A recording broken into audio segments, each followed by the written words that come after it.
Hello everyone, তোমরা সবাই কেমন আছো?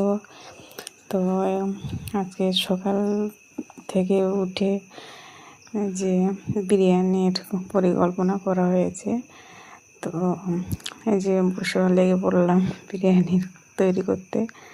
আমি যেদিকে আদা রসুন যা ছিল সব এই যে বেটে পুড়ে সব দিচ্ছিলাম। দিদি এখানে উনুন ধরিয়ে দিয়েছে। তো দেখতেই পাচ্ছ তোমরা যে পেঁয়াজ আলু টালু ভাজা হয়ে গেছে। এখানে যে রাইসটাও হয়ে গেছে, বিরিয়ানির যে রাইসটা হয়ে গেছে।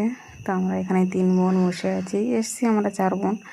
তো তোমাদের দাদাভাই ক্যামেরা করে দিচ্ছে আর সবাই তো হাসাহাসি করছে।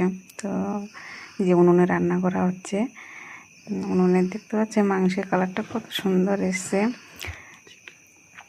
খুব সুন্দর একটা মনের টেস্ট আসে রান্নাগুলো। দিদি তো একদিকে হেসে পাগল হয়ে যাচ্ছে, ও ক্যামেরা করছে বলে সামনাসামনি।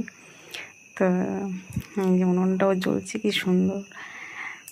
উনুনের তো রান্নাটাই কিন্তু আলাদা হয়, তো তোমরা তো সবাই জানো।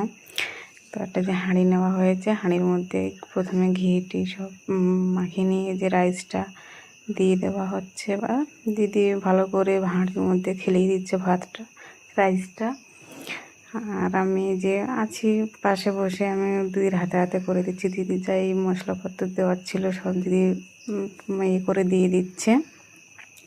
আমি পাশে বসে আছি, দিদির হাতে হাতে একটু করে দিচ্ছি। যে দিদি এবার এই ভাতে রাইসের উপরে যে এবার মাংসটা দিয়ে দিচ্ছে। তো যে তোমরা দেখতেই পাচ্ছ খুব সুন্দর কিন্তু সেন্টটা হয়েছে। এই তরকারটা কিন্তু খুব সুন্দর হয়েছে। যে দিদি সব খুব সুন্দর করে দিয়ে দিচ্ছে হাঁড়ির মধ্যে। যে লাস্টে পুরো ভাতটা ছিল সেটাকে ওর উপরে দিয়ে দেওয়া হলো, ভালো করে গুছিয়ে যে দিয়ে দেওয়া হচ্ছে। এবার দুধ ঘি সব ছিল দেওয়ার, দিদি সব দিয়ে দিচ্ছে। আমি পাশে বসে রয়েছি, গোলাপ জল, কেওড়া জল, এই যে মিঠা তো সব ছিল, সব দিদি মেপে একটু আন্দাজ করে সব দিয়ে দিচ্ছে।